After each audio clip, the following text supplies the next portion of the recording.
Agora foi. Foi. Bom dia.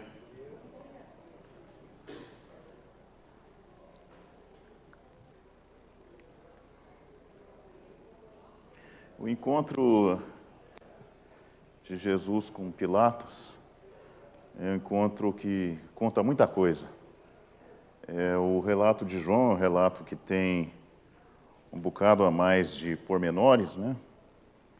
É interessante que se você for ver algum filme, alguma dramatização, né? Alguma coisa assim que repita o relato da crucificação de Jesus, geralmente Pilatos é descrito como um malvado. Ele é um dos bandidos da história. Mas se você lê principalmente o Evangelho de João, fica um pouco difícil tirar essa conclusão. Essa conclusão acho que vem um bocado mais do nosso julgamento acerca do relato do que o próprio relato, e muito mais importante do que a própria pessoa de Pilatos. Como é que Pilatos se saiu dessa história toda? A gente não sabe, né? A gente não sabe também o que aconteceu com Pilatos em detalhes depois desse encontro com Jesus. Tem algumas lendas aí, mas não existe um relato oficial. Pois bem, no Evangelho de João, capítulo 19, 18, 19, tem esse encontro de Pilatos com Jesus. E aqui está uma discussão de por que Jesus seria condenável, né? Recapitulando, os judeus, os chefes dos judeus, os membros do Sinédrio, né? Eles haviam já condenado Jesus à morte, mas eles tinham condenado sem ter autoridade para condenação, porque, afinal de contas, aquilo era território romano. O único que podia realmente condenar era o governador, Pilatos. Então, por isso que Jesus é levado a Pilatos, e ele é acusado de ser um rei, ou de pretender ser um rei, e, portanto, ele estaria em modo de insurreição contra os romanos. Essa era a maneira como a coisa foi montada, né? E, como alguém que estava se rebelando contra os romanos, devia ser condenado à morte. Essa acusação não tinha consistência. Pilatos, que já era governador, tinha alguma experiência nessas coisas, logo matou a história, né? Então,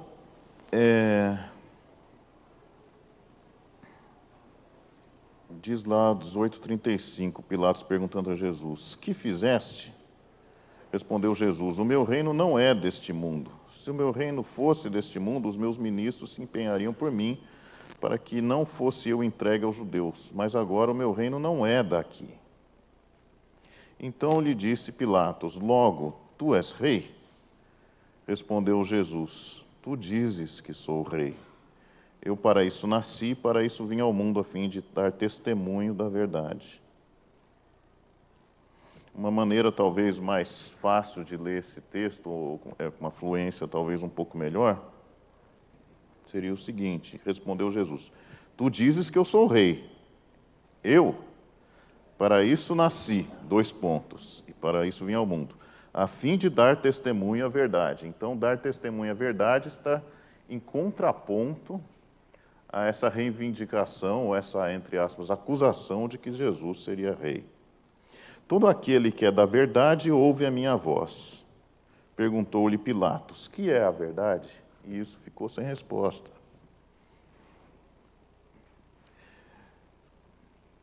Aí,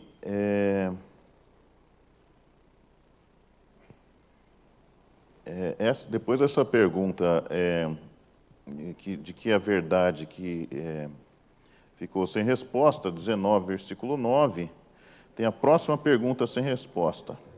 Tornando a entrar no pretório, perguntou a Jesus: de onde és tu? Mas Jesus não lhe deu resposta. Então Pilatos o advertiu: não me respondes? Não sabe que tenho autoridade para te soltar e autoridade para te crucificar? Isso depois de Pilatos ter ouvido que a acusação, de fato, era que Jesus era filho de Deus. Respondeu Jesus: nenhuma autoridade terias sobre mim, se de cima não te fosse dada. Por isso, quem me entregou a ti, maior pecado tem. Uma frase muito profunda de Jesus sobre a hierarquia das autoridades. Nenhuma autoridade teria sobre mim se de cima não fosse dada. O que é esse cima? O que será a autoridade de cima? Acho que depende de quem ouve a pergunta, né? Qual que é a autoridade de cima? Acho que a gente aqui estaria inclinado a entender exatamente o que Jesus falou. A autoridade de cima é a autoridade de Deus. É o que está mais em cima de tudo. Agora, os judeus ouviram isso daí, né? Se você olhar depois, eles vão dizer que se ele não crucificasse, Pilatos seria inimigo de César. Então, tem um jogo aqui do que seria esse em cima, se é César ou se é Deus. Pela aflição de Pilatos aqui, e por Pilatos ter correlacionado com a noção de que a verdadeira acusação que verdadeiramente levou os judeus a quererem que Jesus morresse era Jesus ter reivindicado ser filho de Deus, a gente entende que Pilatos entendeu o que era o em cima aqui. Mas havia uma controvérsia que os judeus quiseram explorar, né? Então, existe uma hierarquia de autoridades. Eu escolhi esse tema numa aula avulsa, agora aqui no mês de julho, para a gente falar um pouco sobre esse assunto de governo, autoridade, e também pincelar um pouco a questão da corrupção. Afinal de contas, é uma coisa que a gente está vivendo tão proximamente, né? A gente viu tanta coisa acontecer nesse Brasil aqui, a partir do tal do Lava Jato, né? O Lava Jato em Brasília, que através de uma blitz, uma pequena blitz da polícia, verificou que um carro que estava passando pelo Lava Jato, que era um carro de um diretor da Petrobras, na verdade tinha o seu documento registrado no endereço de um doleiro no Paraná. E aí o doleiro vai preso, aí o doleiro começa a falar, e a fala dele leva ao próximo a ficar enrolado, e o próximo enrolado resolve falar, e os seguintes ficam enrolados, e fica uma corrente da corrupção exposta de uma maneira vergonhosa para todos nós brasileiros, né? A partir de um documento fraudado no Lava Jato, em Brasília. Aqui vale um parênteses, não é bem a aula, mas vale um parênteses, né, que é o relato da ressurreição de Jesus. Bastava um daqueles discípulos terem confessado que foi uma armação e tudo ia por água abaixo. E esse é o modo operacional do ser humano. O ser humano inventa lá uma armação, como essa que a gente viu desvendada pelo Lava Jato, mas basta um, e esse um desencadeia o que está realmente por detrás dos fatos. Mas não havia um discípulo que pudesse fazer isso por uma razão muito simples, porque Jesus ressuscitou. Então, quando a gente para e olha sobre essa ótica, o relato da ressurreição, a gente vê como é um relato único na história humana. Mas vamos olhar um pouco aqui essa questão de autoridade, governo e corrupção, porque esse tema é tratado relativamente cedo na Bíblia.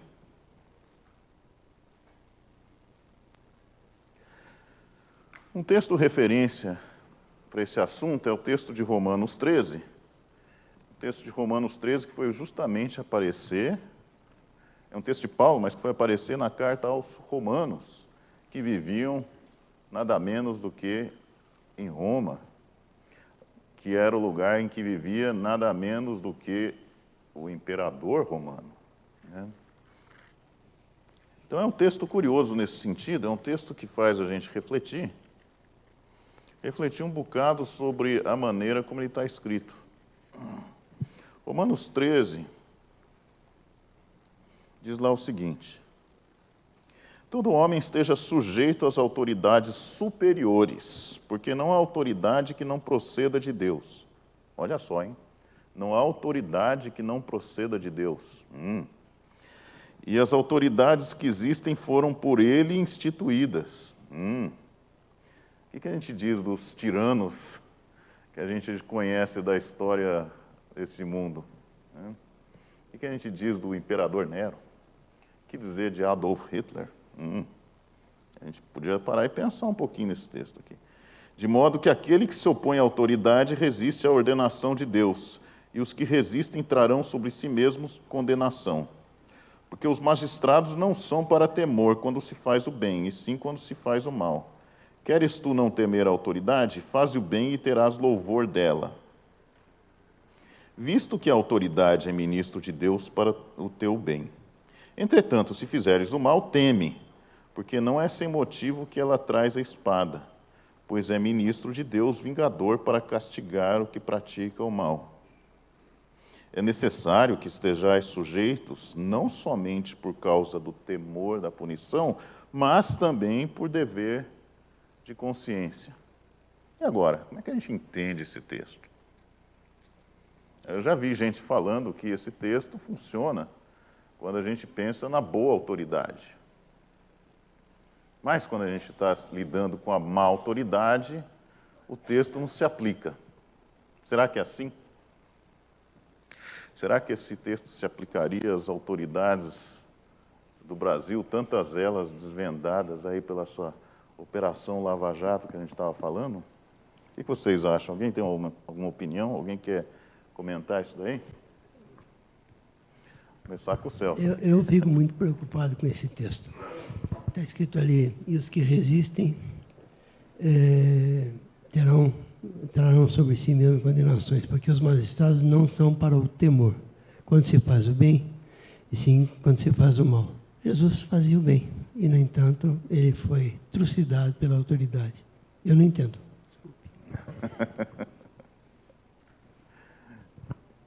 Como diz Pedro, né? Paulo escreveu algumas coisas difíceis de se entender. Quem mais? Alguém quer dar alguma opinião aí?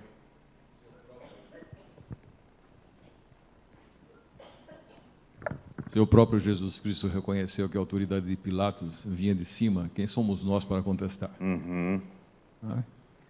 Então, eu vejo no Brasil, especialmente no Brasil, toda essa situação é decorrência de uma formação cultural fundamentada principalmente em idolatria.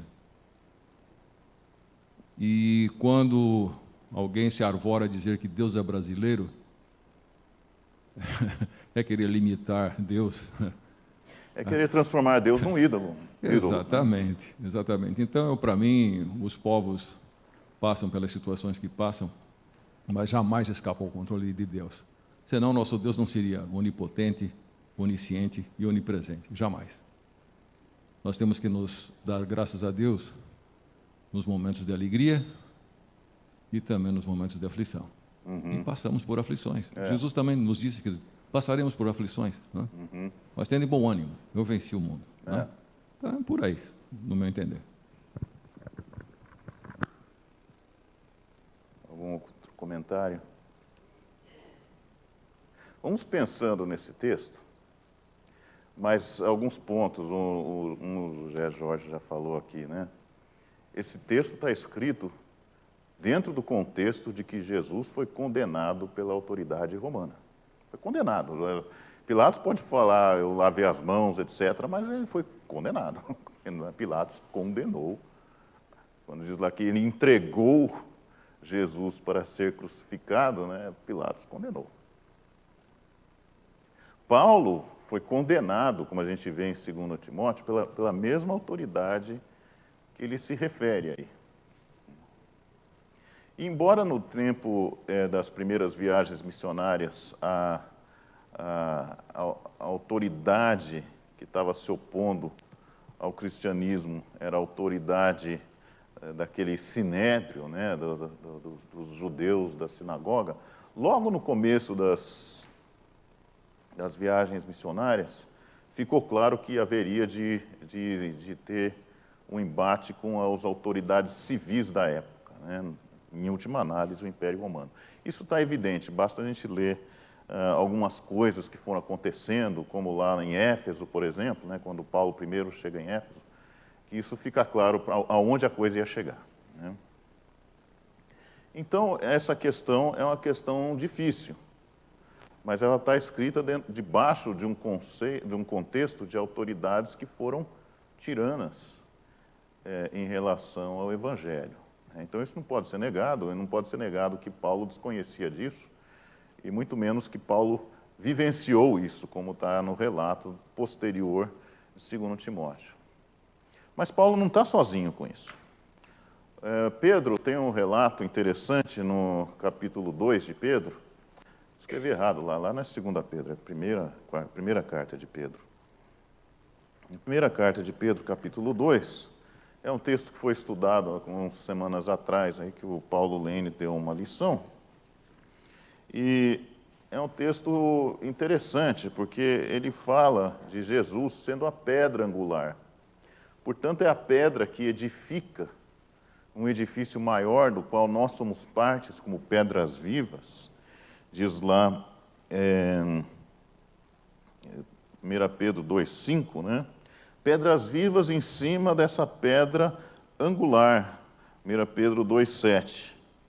Mas, ao mesmo tempo que é pedra angular, a pedra que sustenta todo esse edifício, é uma pedra de tropeço para os outros que estão fora do edifício, para os outros que não se adentraram na verdade do Evangelho.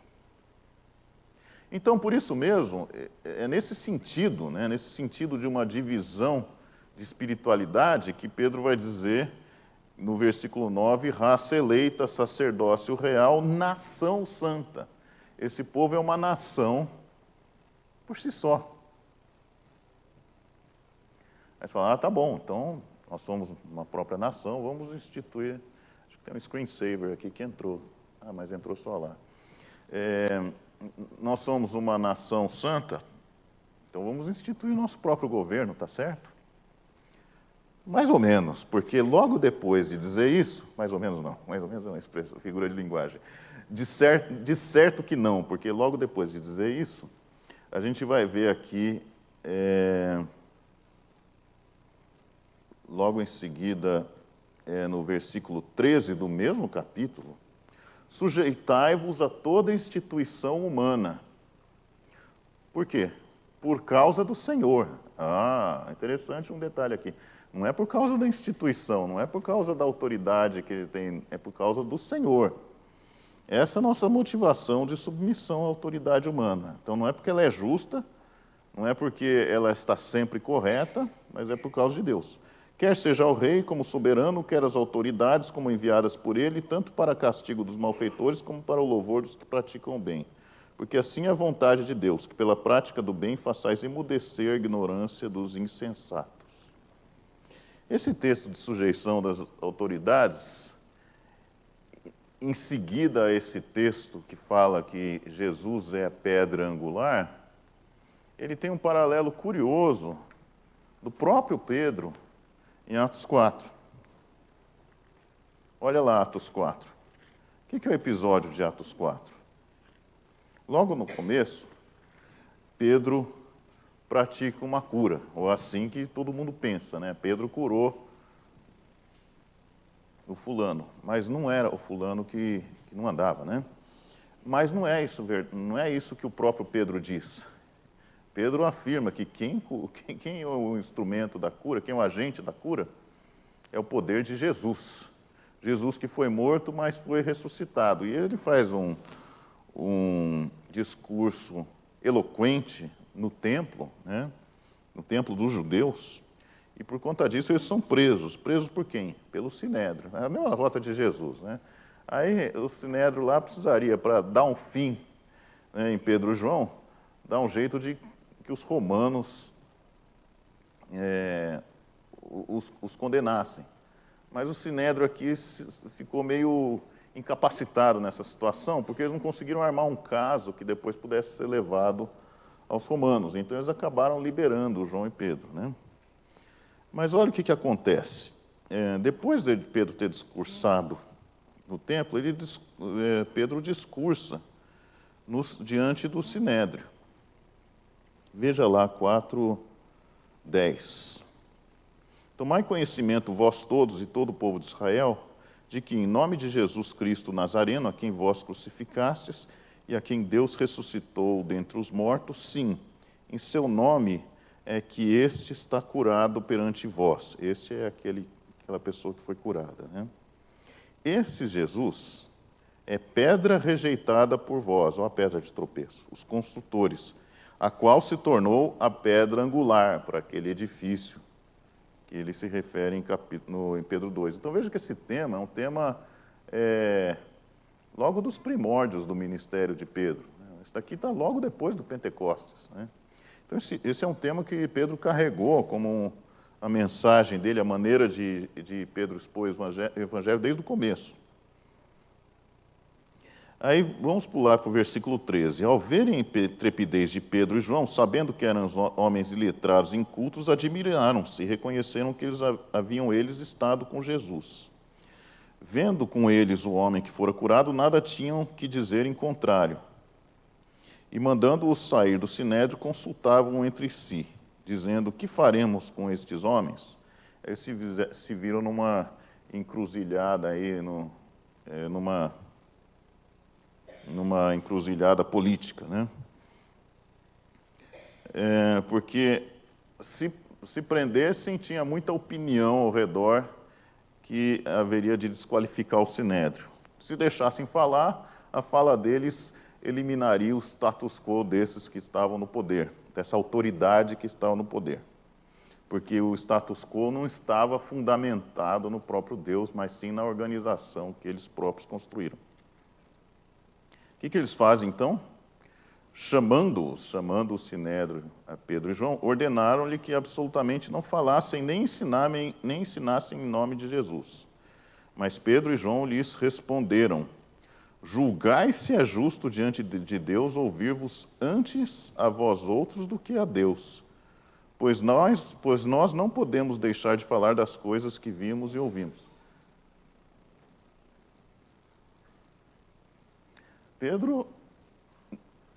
Pedro fala: diante dessa situação, a quem que eu vou ouvir?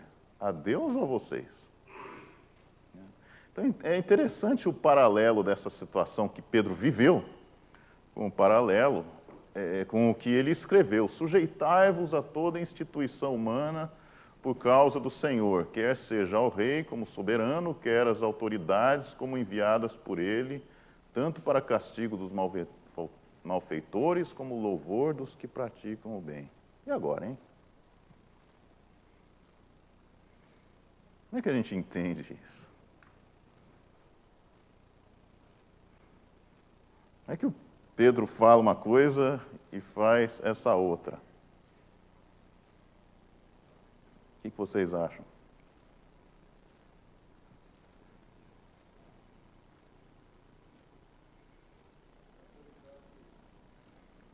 Vou passar o microfone aqui. Márcio? Já está ligado.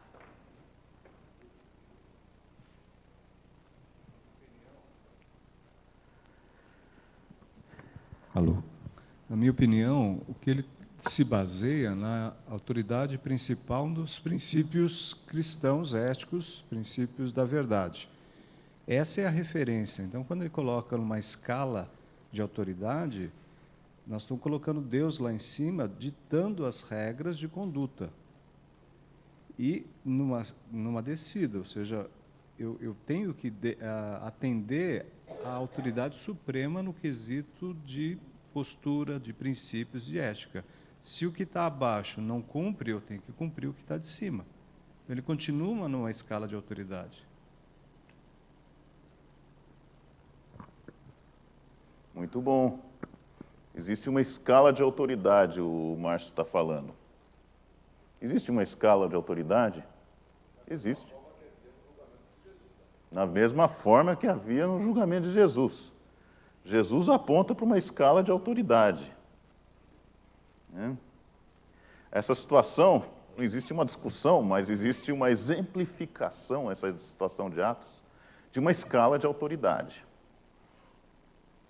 O próprio texto de Pedro, se a gente parar e pensar agora, a gente vai ver que esse texto também tem uma escala de autoridade. Sujeitai-vos a toda instituição humana por causa do Senhor. Então nós temos, aqui, uma situação civil, a instituição humana como uma autoridade, né? E o Senhor por cima dela, por causa do Senhor. Então, por que a gente se sujeita à instituição humana? Em última análise, por causa do Senhor, por causa da nossa comissão, né? Ide por todo mundo e pregar o Evangelho. A gente não vai ir por todo mundo e destruir o mundo.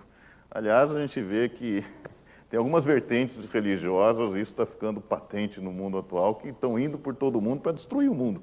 Mas os cristãos não têm esse chamado. Eles têm o chamado de ir por todo mundo e pregar o Evangelho. Nós não estamos aqui para repensar as autoridades humanas ou a ordem social. Quer dizer que toda a ordem social é perfeita? Não. Quer dizer o contrário, né?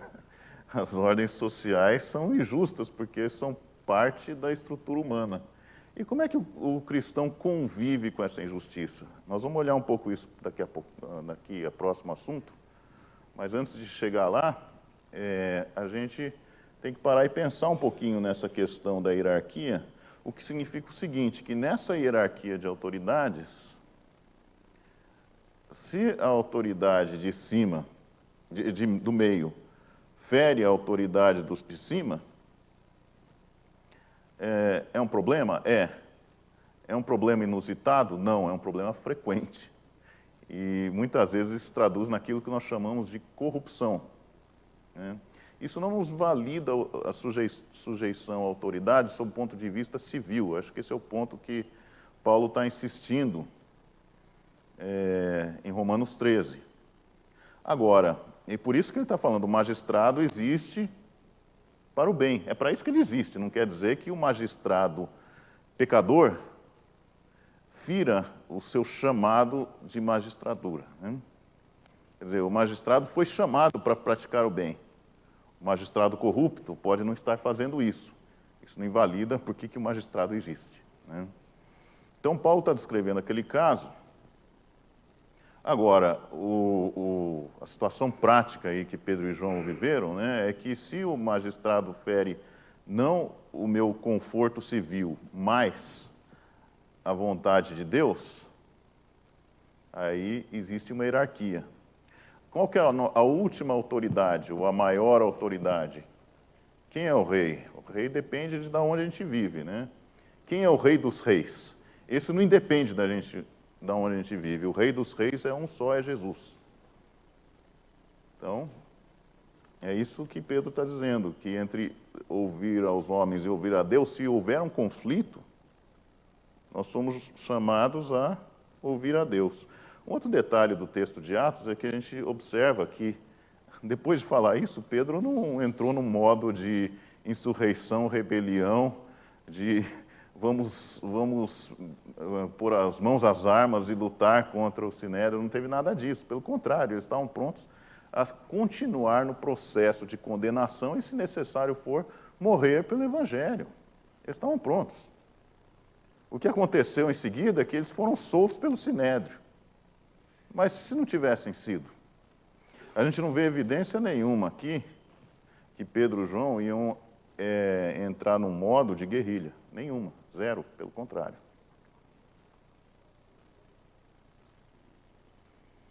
Se alguém tiver um comentário, vamos em frente. Fale, por favor. Corrupção. Corrupção é aquilo que a gente estava falando, né? A autoridade existe para fazer o bem. Essa é a definição que a gente vê em Romanos. A autoridade sempre faz o bem? Não. Às vezes a gente vê situações em que a autoridade faz mais o mal, né? Isso é, numa maneira bem ampla, aquilo que a gente poderia chamar de corrupção. A gente está muito acostumado a pensar na palavra corrupção e pensar e associar a desvio de dinheiro, alguma coisa desse tipo, né? Benefício próprio. Mas se a gente pensar, e a gente vai ver isso depois na carta de Paulo, o termo corrupção ele tem um sentido um bocado mais amplo, né? Corrupção é esse desvio de finalidade das autoridades. Em vez de elas existirem para praticar o bem, elas existem para praticar algum outro interesse escuso, portanto, o mal. A corrupção aparece bem cedo na Bíblia, né? Gênesis 4 é uma história do que aconteceu depois que Caim matou Abel. Depois que Caim matou Abel, onde é que está aqui?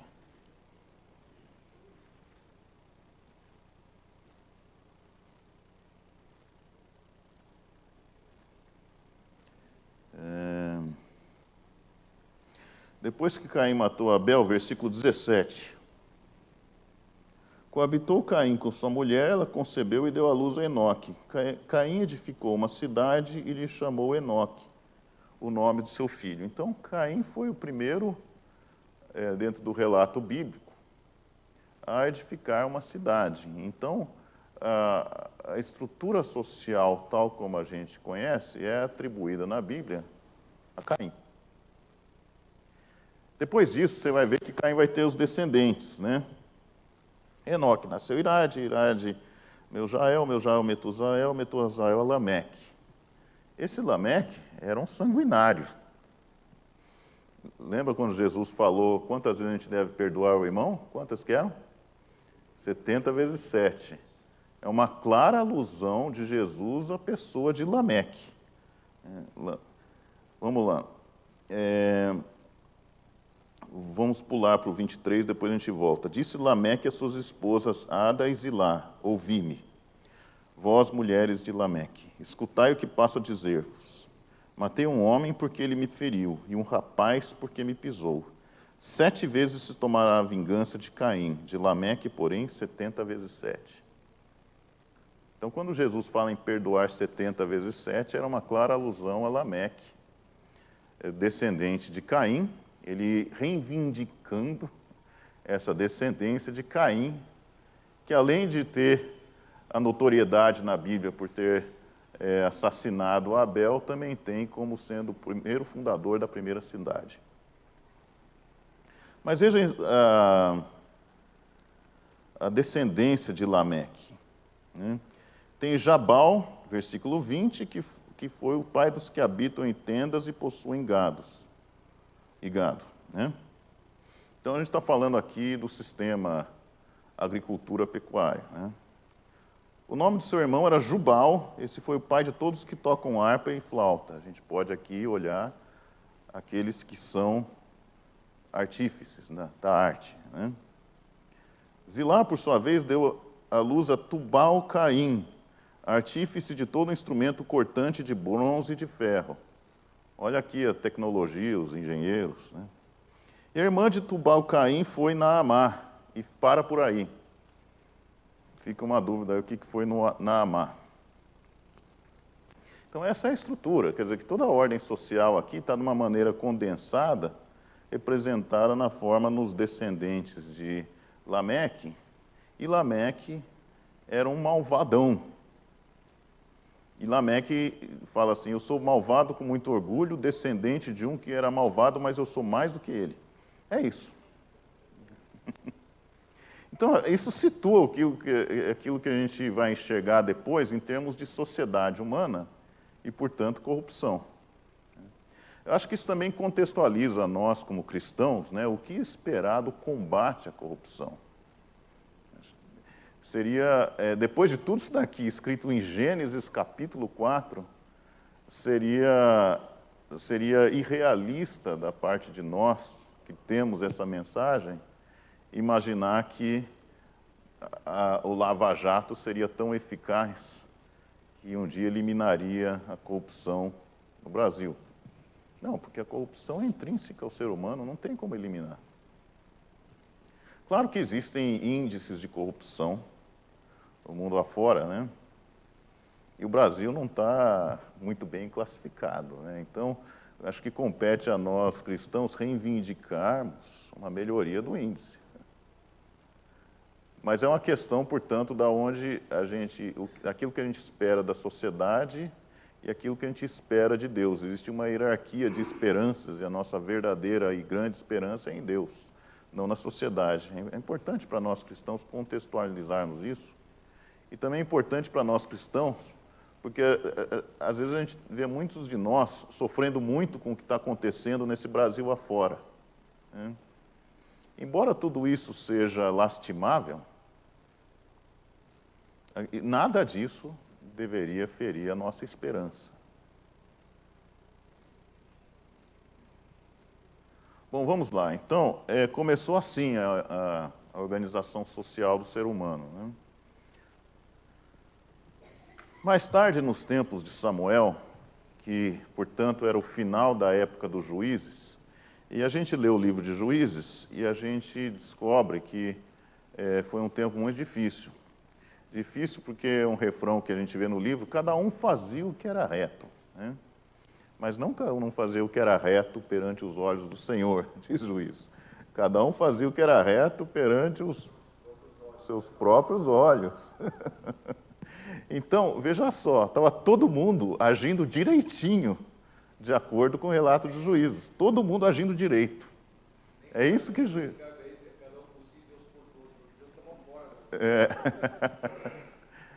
Então, veja lá, estava todo mundo na época de Juízes agindo direito. É isso que o autor de Juízes diz, aos seus próprios olhos. E se a gente vê os absurdos que acontecem no livro de Juízes, né? O fulano que tem a sua esposa agredida e depois ela é morta e ele, para puxar vingança, ele próprio esquarteja a esposa e distribui os pedaços pelas tribos de Israel, está lá, no nosso livro sagrado, né? A gente vê o que quer dizer, em detalhes, o que é cada um faz o que é reto aos seus próprios olhos. Então, é muito triste o que a gente vê em 1 Samuel aqui, do Eli, porque existia um sistema sacerdotal que foi instituído na época de Moisés, a partir do qual os levitas deveriam ser sacerdotes e intermediavam a prática de sacrifícios a Deus, né? E o sacrifício era uma coisa custosa. Por que era custoso? Porque naquela época você ter um animal, principalmente um grande animal, era um ativo valiosíssimo. Ainda mais numa terra meio que semiárida, né, como aquela região lá, né, que só sobrava um pedacinho pequenininho que mana leite e mel, que era Israel. O resto era tudo árido, né, e mesmo esse pedaço muito pequeno, ele era difícil de você ser produtivo nele, porque você estava sempre alvo de assaltos, de invasões, de exércitos passando por lá. Então, um rebanho era um enorme patrimônio. A gente vê isso desde Abraão e Ló, né, em Gênesis. Portanto, você separar o seu melhor cordeiro, o seu melhor novilho, e consagrar a Deus na forma do sacrifício, era você realmente dar um bocado da sua riqueza. E aí o que acontece com... E Eli, então, é o sacerdote mais importante da época, né? Eli está naquilo que a gente chamaria de capital, lembrando que naquela época ainda não tinha Jerusalém. Jerusalém, naquela época, era chamada Jebus, terra dos jebuseus. Então, o que fizeram os filhos do sacerdote mais importante? Eles desenvolveram aquilo que hoje a gente chama de propina. Pegar o fluxo oficial de geração de valor que chega até o poder público. Os levitas eram poder público, né? E aí o que eles faziam? Tiravam um pedaço para o seu benefício próprio. Veja lá 2 Samuel 2:12. Eram, pois, os filhos de Eli, filhos de Belial. A mesma frase, eles são filhos de Eli, filhos de Belial. Belial é aquele que é do mal, né? Então, é uma maneira da antiguidade do Antigo Testamento de dizer os filhos do maligno, né? e não se importavam com o Senhor, pois o costume daqueles sacerdotes com o povo era que, oferecendo a alguém sacrifício, vinha o moço do sacerdote, estando se cozendo a carne, com um garfo de 3 dentes na mão, metia-o na caldeira, ou na panela, ou no tacho, na marmita, e tudo quanto o garfo tirava, o sacerdote tomava para si. Assim se fazia a todo Israel que ia ali a Silo. Silo, portanto, essa, vamos chamar de capital, né? Então, aquilo que era uma carne consagrada, virava o banquete dos filhos de Eli, que era o sacerdote de Silo. Também, antes de se queimar a gordura, então essa prática já é uma prática que desviava. Eles começaram a se especializar no modelo de propina, e, em vez de desviar, resolveram já pegar tudo. Antes de se queimar a gordura, vinha o moço do sacerdote e dizia ao homem que sacrificava: dá essa carne para assar ao sacerdote, porque não aceitará de si carne cozida, senão crua. Ou seja, em vez de você participar do sacrifício, traga para mim e eu tomo conta do resto. O que é o resto? Não necessariamente, não sei se eles comeriam toda essa carne, usariam essa carne como um instrumento como se fosse uma moeda corrente, né? E em cima disso pudessem comprar e vender, enriquecer, etc. Eu não sei como funcionaria a partir daí, né? Se o ofertante lhe respondia: queime-se primeiro a gordura, porque a gordura era um elemento importante do aroma do sacrifício, né, a Deus, e depois tomarás quanto quiseres, então ele lhe dizia: não, porém hás de mandar-me agora, senão tomá-la-ei à força. Então tem um poder armado aqui em suporte à estrutura da corrupção. Era, pois, muito grande o pecado desses monstros perante o Senhor, porquanto eles desprezavam a oferta do Senhor. Então veja que tem todo um esquema aqui. Ele é bem menos sofisticado do que hoje, o que a tecnologia permite que se faça nessas esferas de corrupção, mas os elementos básicos estão todos aqui, não está faltando nada. Nesse texto aqui em Samuel, nem governo estruturado como a gente tem, não tinha rei nessa época, né? Já existia corrupção.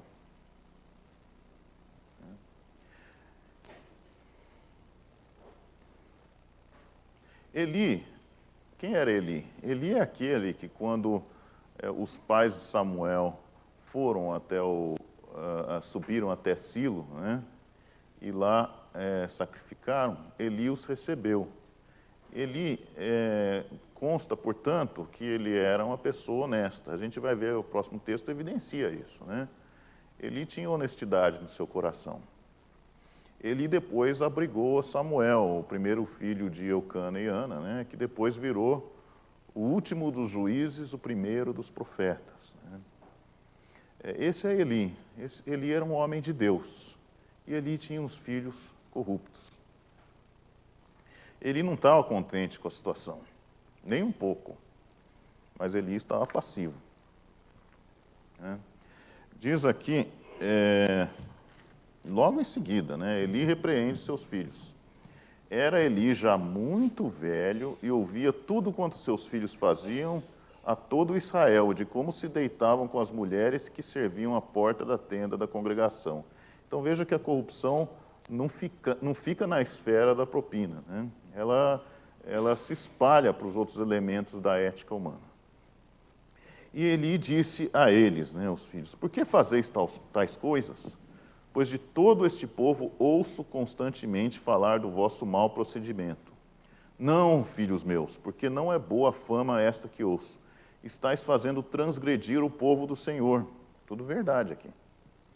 Pecando o homem contra o próximo, isso é Eli falando, pecando o homem contra o próximo, Deus lhe será o árbitro. Porém, contra o Senhor, pecando contra o Senhor, quem intercederá por Deus? Entretanto, não ouviram a voz do seu pai, porque o Senhor os queria matar. Eu vejo um problema sério na advertência de Eli, né? Então, assim, olha, se você for lá e matar alguém, existe uma estrutura de juízes das cidades, das vilas e etc., né? E se isso foi um assassinato injusto, você vai ser apedrejado, né? É assim que funciona, essa é a lei da terra. Então existe a justiça da lei da terra, mas se for contra Deus, Deus não está em carne e osso ao nosso redor, quem é que vai defender Deus? É isso que Eli está falando. Então Eli era um homem de Deus, era um sacerdote de Deus,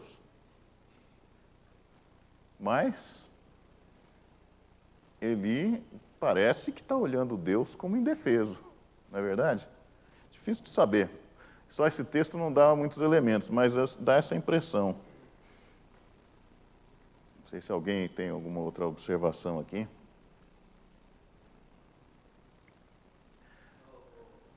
Oi. Deixa eu pegar o microfone.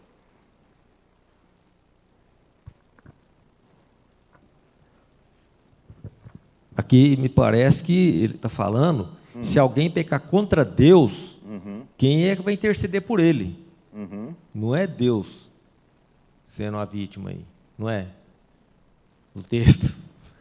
Ele está falando, se pecar contra o próximo... Deus é que vai julgar. É. Agora aqui, se a pessoa pecar contra Deus, como ele estava pecando, não tinha quem ia interceder por eles. E quem que era o sacerdote aí? O sacerdote estava repreendendo os filhos em particular. Ele tinha como autoridade perante o público, né? Ele era a ordem pública, ele devia repreender os filhos publicamente. Ele seria vítima de um golpe, alguma coisa assim, sei lá, mas essa era a função do sacerdote, ser fiel a Deus. Eu vejo uma certa omissão de Eli nesse momento, uma certa passividade, do tipo assim, como não é contra uma instituição humana aqui que sabe se organizar e tomar uma atitude, ninguém toma uma atitude. Ninguém porque ele é ninguém nessa história, né? Acho que tem uma certa advertência a nós aqui da igreja com relação a tudo isso, né? Agora, também existe uma certa ignorância de Eli, porque quem é que vai, se Deus for afrontado, quem é que vai reivindicar a justiça de Deus? Quem é que vai lidar com a afronta a Deus? A gente vê na Bíblia o tempo todo. Quem? Quem que lida com Deus afrontado? Deus. Quando Senaqueribe lá invade, cerca Jerusalém, e o rei Ezequias, ele manda lá o Rabsaque, isso está no relato de Isaías, relato de Reis, né? Manda o Rabsaque, que era o seu braço direito, ir lá e jogar uns impropérios contra Deus, falando, esse seu Deus não é de nada. Eu estou parafraseando aqui, né? Não é de nada, e vocês aí estão cercados. Fiquem nessa aí de confiar em Deus, em vez de se render imediatamente, vai todo mundo aí morrer de inanição. Mais ou menos isso, a paráfrase do que o Rabsaque fala. E ele fala isso no maior desdém a Deus. Aí o rei fica muito aflito e vai falar com o profeta Isaías. E Isaías deixa claro que o desdém a Deus é a Deus. Deus vai tomar uma atitude. A mim pertence a vingança, diz o Senhor, né? Então, na verdade, a pergunta de Eli, quem intercederá por Deus? Quem? Em última análise, Deus. Deus tem os instrumentos, Eli deveria ser um instrumento aqui. Mas Deus não fica sem instrumentos, nunca. Nunca. Um paralelo aqui, né, de passividade, eu achei uma frase aí que meio que caracterizou o momento atual, né? Dilma Rousseff falando em março de 2015. A corrupção não nasceu hoje, no Brasil, ela quer dizer. Ela não só é uma senhora bastante idosa nesse país, como ela não pode ninguém, pode estar em tudo quanto é área. Como ela não poupa ninguém, Ela não poupa ninguém, pode estar em tudo quanto é área. O contexto dela falando isso é que havia uma intriga da Câmara, né, liderada por um tal de Eduardo Cunha, que naquela época não estava tão visível ainda, de que a Dilma poderia estar tomando medidas para proteger os membros do Executivo de investigações de corrupção. E a Dilma rebateu dizendo que a corrupção pode estar em qualquer lugar, porque, afinal de contas, ela está no Brasil faz muito tempo, estabelecida, é assim que o Brasil funciona. Então, assim, eu vejo isso daqui parecido com o Eli falando aqui no Antigo Testamento, aquele que está sendo chamado para exercer a justiça de Deus, se omitindo como incapaz.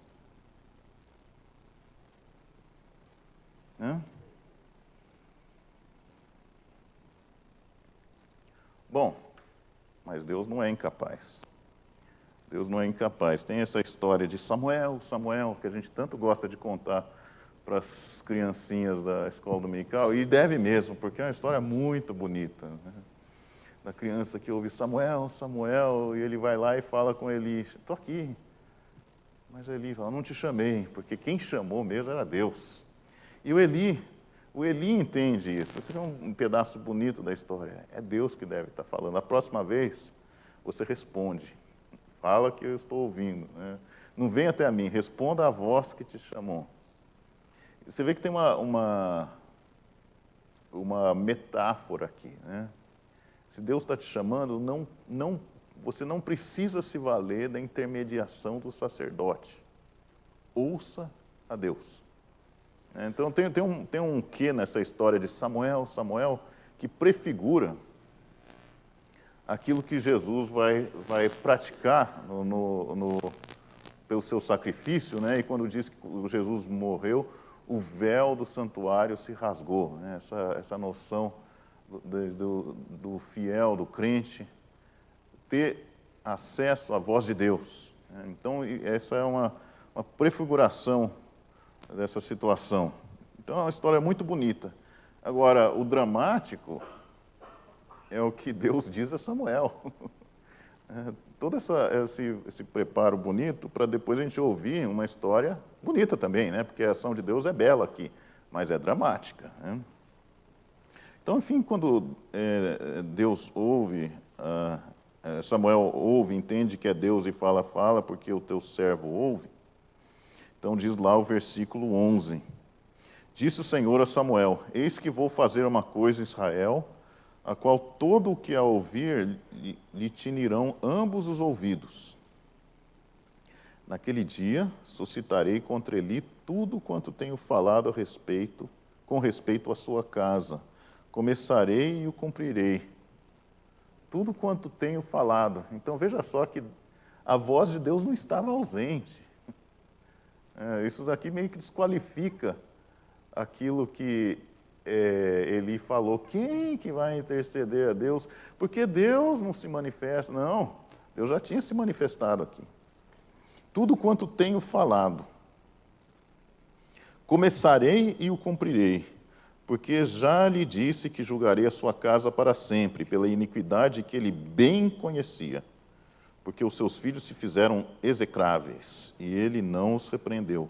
Portanto, jurei à casa de Eli que nunca lhe será expiada a iniquidade, nem com sacrifício, nem com oferta de manjares. Aliás, diga-se passagem, né, existe um texto que aflige algumas pessoas, né, no Novo Testamento, que Jesus fala, todo pecado é perdoado, né? Mas o pecado, exceto o pecado contra o Espírito. Esse não é perdoado. Aí ele fala assim, mas o que é o pecado contra o Espírito? Está aqui, ó. É esse. Você está vendo que não há como expiar o pecado dos filhos de Eli. Esse não vai ser perdoado. Tá bom. Então, Samuel ficou deitado por quê? Porque ele entendeu a mensagem de Deus direitinho. Samuel, a gente conta essa história para as crianças e as crianças imaginam Samuel criancinha, mas ele já não era tão criança aqui, né? Era um jovem. Então ele já entendeu bem o que estava acontecendo aqui. Ficou Samuel deitado até pela manhã, então abriu as portas da casa do Senhor, porém temia relatar a visão a Eli. Chamou Eli a Samuel e disse, Samuel, meu filho. Ele respondeu, eis-me aqui. Ele temia, mas não se esquivou. Ele fez diferente do seu tutor, não se esquivou. Então ele lhe disse: que é que o Senhor te falou? Peço-te que não encubras, assim Deus te faça o que bem lhe aprouver se me encobrires alguma coisa de tudo o que te falou. Olha a fala de Eli para Samuel. O que significa isso? Que Eli tinha uma noção direitinho do que é que Deus teria falado para Samuel. Não tinha muita surpresa aqui na mensagem de Deus para Eli, nenhuma, porque essa advertência pesada era para Samuel falar a verdade, e Eli já sabia que a verdade era algo que Samuel teria muito receio em falar. Então Samuel lhe referiu tudo e nada lhe encobriu, e disse Eli: é o Senhor, faça o que bem lhe aprouver. É interessante esse texto aqui, é um texto também dramático, mas bonito, porque é um texto tanto de condenação, né, como de redenção. Deus condenou os filhos de Eli, e Eli aqui se vê redimido por Deus. Texto bonito esse. E de fato acontece aquilo que Deus havia anunciado, né? Agora acontece no dia seguinte? Não acontece no dia seguinte, acontece no tempo certo, no tempo devido, no tempo de Deus. Que também é outro ponto de reflexão para o momento que a gente vive, né? A gente quer ver esse mal extirpado dentro do meio de nós imediatamente. Essa ojeriza que a gente tem, a corrupção, ela tem uma boa razão, né? Mas o tempo de extirpação é o tempo de Deus. E o tempo de Deus tem mais a ver com o plano de Deus do que a extirpação definitiva da ordem social humana, porque a corrupção dos filhos de Eli permanece no Brasil até os dias de hoje, né? Então tem mais a ver com o plano de Deus para a salvação daqueles que serão salvos do que propriamente consertar algum país, alguma nação desse mundo. Como disse muito bem Jesus diante de Pilatos: o meu reino não é daqui. Agora, Jesus não disse só isso: o meu reino não é daqui. Ele disse: mas agora, o meu reino não é daqui. Esse agora é fundamental. Por quê? Porque vai ter a hora desse reino. Para nós aqui que somos de Deus, esse anseio pelo fim de tudo isso que nos aflige, no fim dessa maldade, da corrupção, do desvio de ética humano, isso tem um fim. Só não é agora. Mas tem. Se nós colocamos isso em perspectiva, não significa que nós ficamos passivos como Eli, aceitando a situação. Não, ela é inaceitável, só que ela não nos aflige. O sinal já bateu, eu só quero terminar com o texto de Paulo. Paulo usa esse termo corrupção, corruptibilidade ou incorruptível, né, suas variantes, em dois momentos da carta de Coríntios. Um momento, vamos chamar do aqui e agora, né, um momento terreno, e outro momento apontando para o eterno. Então são dois textos que põem um pouco de perspectiva para essa questão da incorruptibilidade, né? O texto de Coríntios 9 é um texto que fala da ética humana, né? E da ética humana de uma maneira que seja a serviço do reino de Deus. É um texto muito bonito, às vezes deturpado, mas deturpado porque por gente que não se deu ao trabalho de ler o capítulo de 1 Coríntios 9 do começo ao fim, porque se você ler não tem absolutamente nenhuma dúvida do que Paulo está querendo dizer, mas é o texto de 22. Fiz-me fraco para com os fracos, a fim de ganhar os fracos. Fiz-me de tudo para com todos, com o fim de, por todos os modos, salvar alguns. Tudo faço por causa do Evangelho, com o fim de me tornar cooperador com ele, né? Então é Paulo dizendo aqui que a nossa vivência se deve a uma causa, é a causa do Evangelho. Então, esse é o nosso objetivo. E ele vai usar, então, uma comparação para ilustrar esse objetivo, uma comparação interessante. Versículo 25. Todo atleta em tudo se domina, aqueles para alcançar uma coroa corruptível, nós, porém, a incorruptível. Assim corro eu, também eu, não sem meta, assim luto não como desferindo golpes no ar, mas esmurro meu próprio corpo e o reduzo à escravidão, para que, tendo pregado a outros, não venha eu mesmo a ser desqualificado.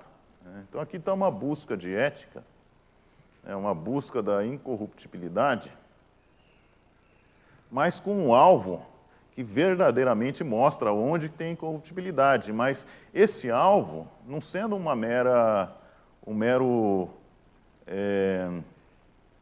mero sonho, uma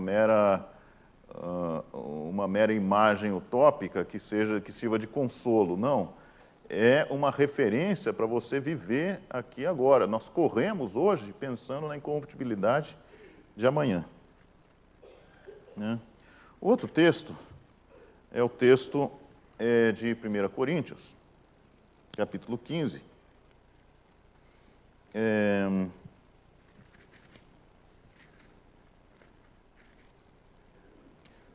Só que não é 24, 25, é 52, 53. Paulo é o famoso capítulo da ressurreição, e Paulo diz que os mortos ressuscitarão, versículos 52, incorruptíveis, e nós seremos transformados, porque é necessário que esse corpo corruptível se revista da incorruptibilidade, e que o corpo mortal se revista da imortalidade. Então, corrupção, ou o fim dessa, é uma transformação. É um outro estado das coisas. Eis que faço um novo céu e nova terra, diz em Apocalipse 21. Então é outro estado. Agora, esse outro estado, como diz o texto precedente, é um estado que nos traz um referencial para o aqui e agora. Alguém tem mais um comentário? Algum ponto? Então vamos orar? Senhor Deus, neste momento nós oramos pelo nosso país, pelos nossos governantes e principalmente pelo Teu plano sobre nós.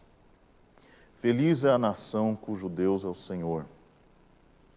Senhor, nós assim desejamos e queremos contribuir para que o Senhor seja o Deus desta nação. Que a fé em Ti predomine sobre esse país.